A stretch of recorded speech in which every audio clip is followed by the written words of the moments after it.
She woke up that morning, head overhung, holes in her arms and in her soul.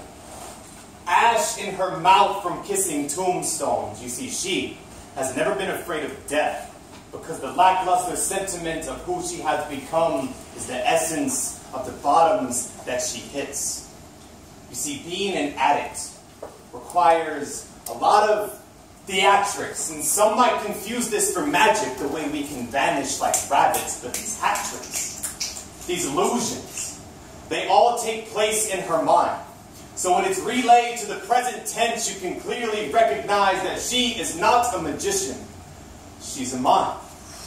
And most people see a mime trapped in a box that is not there and wonders why she just doesn't step out. As if somehow making this obstacle more tangible will make this density any less devastating. The density of this drama is draining. Because like a mime, an addict cannot speak, forfeiting her ability to ask for help, substituting it for a substance that claims to give her substance. And most days, she paints her face with regret, a whitewash to match the emptiness inside. You see, like mimes, addicts seem to be trapped in a purgatory, caught between life and death, a spirit pantomiming closed lips, lost in the movement. And that morning, God whispered, "Have you had enough yet?"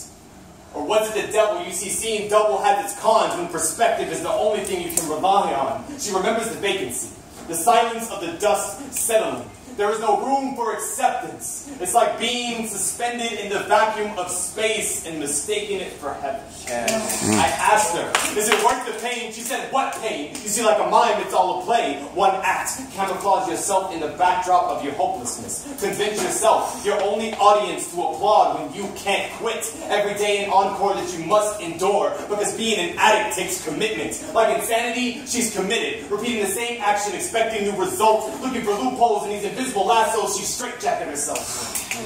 See, it isn't easy when street performing is her only purpose. She allows this dullness to absorb her ambition.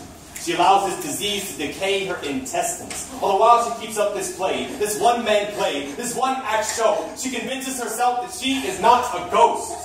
And she allows the drug of her choice to enter her bloodstream. See, it's a lot easier for an addict to die when no one can hear her scream.